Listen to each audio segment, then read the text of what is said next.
Hello and welcome back to Obsessive Prepper AZ. Today we're talking about electricity, a grid down situation. We have no electricity.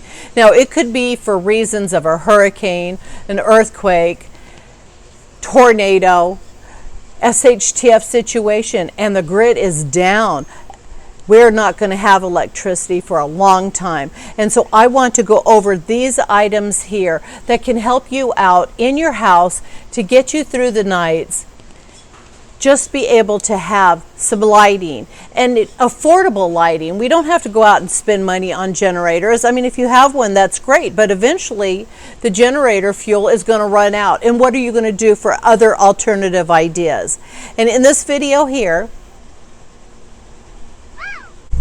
I go over certain things like propane lanterns. Propane lanterns are a neat, quick fix, but with a little 16.4 ounce bottle of fuel, you'll run through that in one night. And so those bottles of fuel, you would have to have so much of it. Or let's say you have a Coleman lantern and you have a post and you can hook it to a 5-gallon tank. That's awesome, but that's going to go. I would want to save my propane fuel for a gas stove. So in case the power outage happened and I have a freezer full of meats that I need to make shelf stable, I can use my propane and my pressure canner and all my mason jars to pressure can my meats to make them stable. So I'm going to save my propane. I don't want to touch my propane, but it is that option. If you can afford to stock a lot of it, then by all means do it. And we're only talking about what's best for you. I am not telling you have to do this, this, or this. What I'm just giving you options on different alternative fuel sources for lighting in your house. Now, in that video, I show hurricane lanterns, and I have several of them and fuel, and I store those for a perfect reason why. They last forever.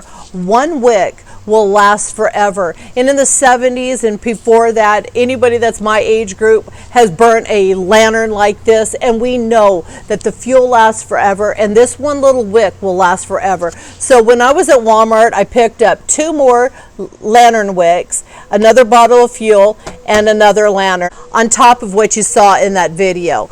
So every once in a while, I'll think about items that I have in my preps and go ahead and buy another one. And some people will say it's over excessive, but I just don't think so. I think once in a while, think about it. If you've got the funds, pick something up and put it into your preps. In my video, solar lights. I've got solar lights, and all these is your garden solar lights that have the stakes attached to them. I just pull the stakes off, and then I leave them outside. And I've got several different ones. And if for any reason the power went out, you could easily grab your light. And even if you didn't have a glass jar like this, you could just bring in the lamps themselves. You can put it in a mason jar. Check out my solar light video, and I show you different ways, different lighting. But this is a neat alternative. And what I like about solar lights is they regenerate themselves with the sun.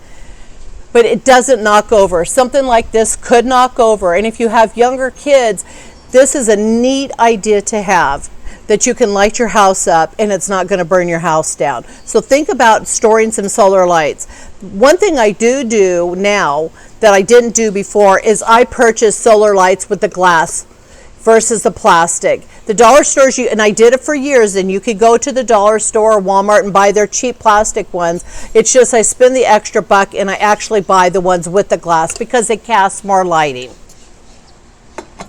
I had mentioned that I only purchased the glass ones.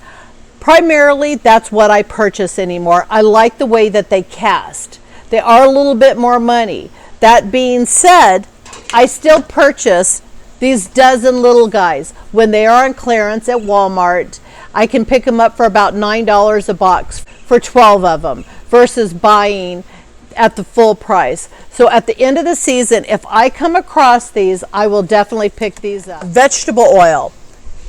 If you use a cotton mop and you have the wick from your cotton mop, or if you purchase a spool of wicking, anything like that, water and oil make a great little lantern in a pinch. So don't throw old oil away. Put it in your preps, keep it stored away, and you can have lanterns with your oil.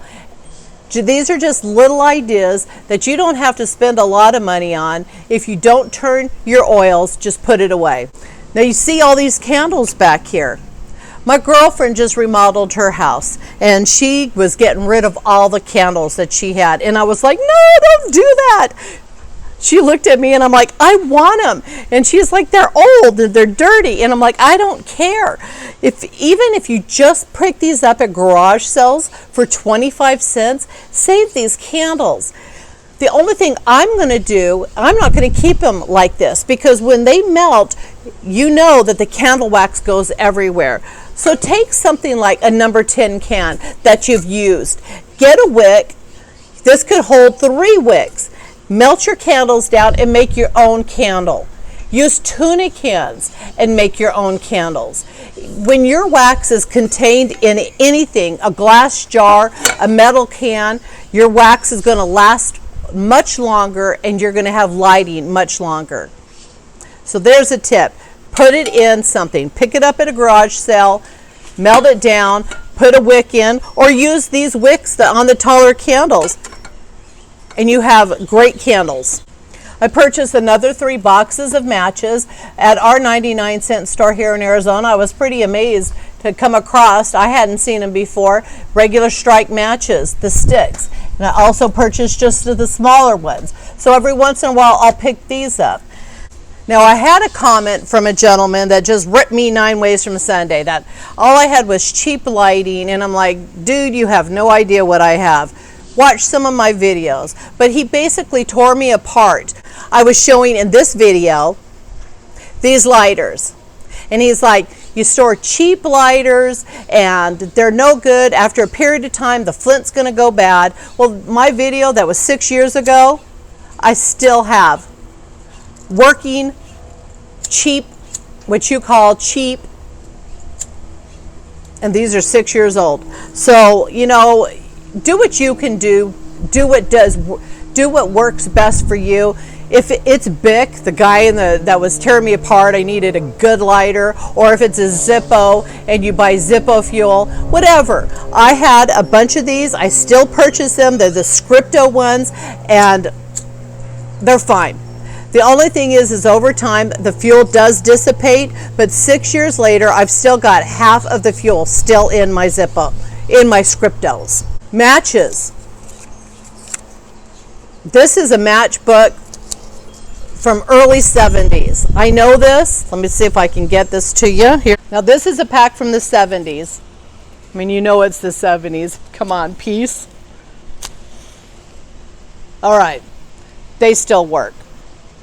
So, you know, I know in the prepping world, there is all these techie guys that have to have all the high dollar stuff. And if you've got the money and you've got the funds to do it, then by all means, purchase it.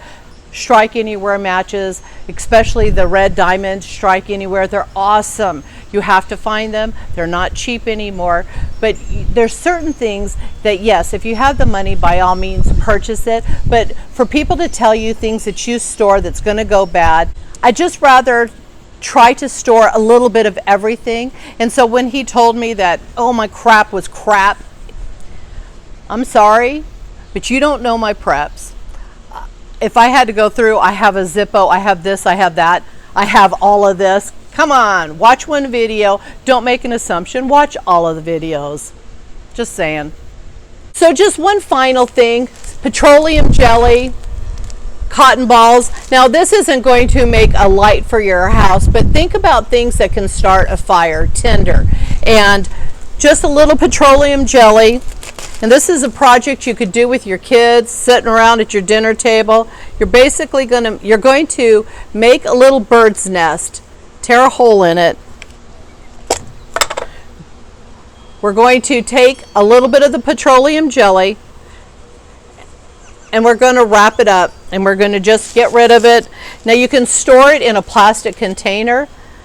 You can store it in a Ziploc bag, whatever you want to store it in. 35 millimeter if they're still around, little canisters for backpacking.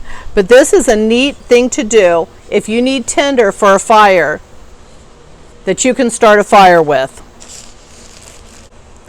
You could also in your dryer save your lint, your cotton lint when you're doing towels, and that will catch on fire. Now petroleum jelly, you can pick up the 99-cent store, cheap.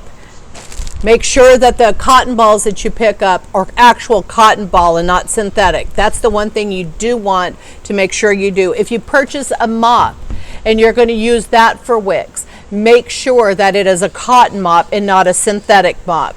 And I've got this video of how to make a candle with tuna can, with tuna with oil, and that can make a candle. So there's just a stretch of different ideas that you can do to put in your storage. SHTF hits, power outage goes out, and you can have lighting in your house, tinder to start a fire. Just some neat ideas to think about. I hope you enjoyed this video. If you did, please subscribe. If you want to be notified for future videos, ring the bell. Have a blessed day. So I've got my cotton ball.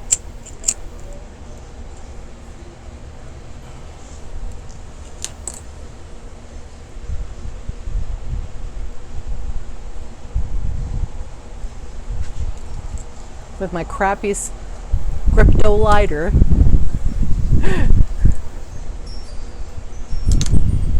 I have that petroleum jelly in there.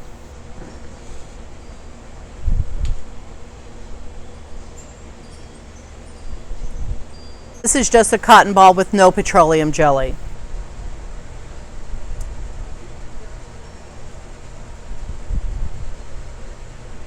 We'll see how long each one lasts.